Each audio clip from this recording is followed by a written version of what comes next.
Hello and अस्सलाम वालेकुम everyone, welcome back to my channel. उम्मीद है कि आप सब लोग ठीक ठाक होंगे। आज हम बात करने जा रहे हैं मेंटल हेल्थ के बारे में। मैंने बहुत सोचा किस बारे में वीडियो बनाऊं, फिर मुझे ऐसे ही ख्याल आया कि मेंटल हेल्थ आजकल ये बहुत ज़्यादा ज़रूरी है, बड़ों के लिए, छोटों के लिए, सबके लिए। हर कोई इंसान, हर पर्सन कहीं ना कहीं डिप्रेशन या मेंटल हेल्थ से गुज़र रहा होता है, ज़हनी दबाव का शिकार होता है। तो मैं सोचा क्यों ना आज इस बारे में बात की जाए। मेंटल हेल्थ वैसे तो बहुत वास्ट टॉपिक है, बहुत बड़ा टॉपिक है, बहुत ज़्यादा इसके टाइप्स हैं। एंजाइटी है, डिप्रेशन है, और भी बहुत कुछ है। उन सब के बारे में तो इस वीडियो में बात नहीं हो सकेगी। तो बेसिकली हम जो मेन पॉइंट्स हैं उनके बारे में बात करेंगे, या डिप्रेशन के बारे में ज़्यादातर बात करेंगे। तो ये वीडियो आप लोग एंड तक ज़रूर देखें। इसमें हम बात करेंगे डिप्रेशन या मेंटल हेल्थ के बारे में, और किस तरह से उससे फ़ाइट करके आप खुद बाहर आ सकते हैं अपने डिप्रेशन से, इसको कम कर सकते हैं। तो मेंटल हेल्थ आपकी इफ़ेक्ट होती है या डिप्रेशन होता क्या है? कि आप फीलिंग है अनहैप्पीनेस की, आप खुश नहीं रहते, या कोई चीज़ आपको परेशान करती है ज़्यादा टाइम के लिए, लॉन्ग पीरियड ऑफ टाइम के लिए। ये मंथ्स तक हो सकता है, 6 मंथ, मोर देन 6 मंथ, सालों तक रहता है कुछ लोगों को। और ये ज़रूरी नहीं कि जिसके पास जॉब नहीं है उसको हो, या जिसके घर में कोई प्रॉब्लम है उसको हो। ये किसी को भी हो सकता है, किसी भी एज में हो सकता है। अमीर से अमीर पर्सन्स को हो सकता है। तो ये किसी एक इंसान को या किसी एक कम्युनिटी या एक ग्रुप ऑफ पीपल को इफ़ेक्ट नहीं करता। ये वर्ल्ड वाइड है, कोई भी इससे इफ़ेक्ट हो सकता है।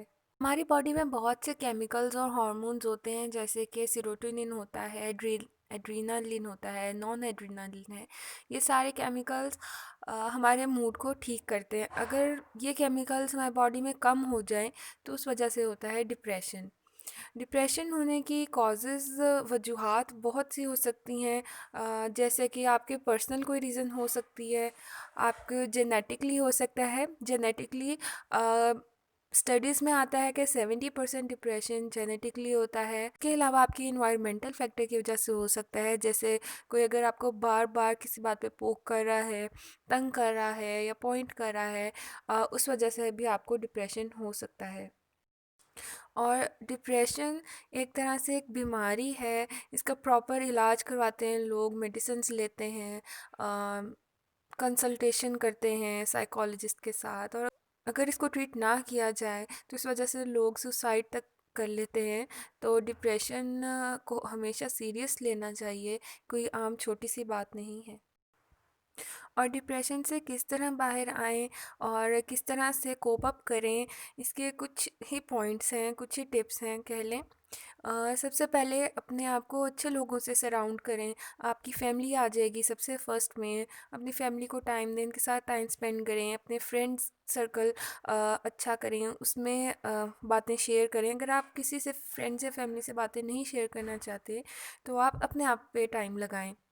अपने बेटरमेंट के लिए सोचें, अपने प्लान्स बनाएं, अपना कोई गोल सेट करें, डेली उस गोल को अचीव करें, क्योंकि जब तक आप खुद नहीं कोशिश करेंगे कोई कुछ भी नहीं कर सकता है।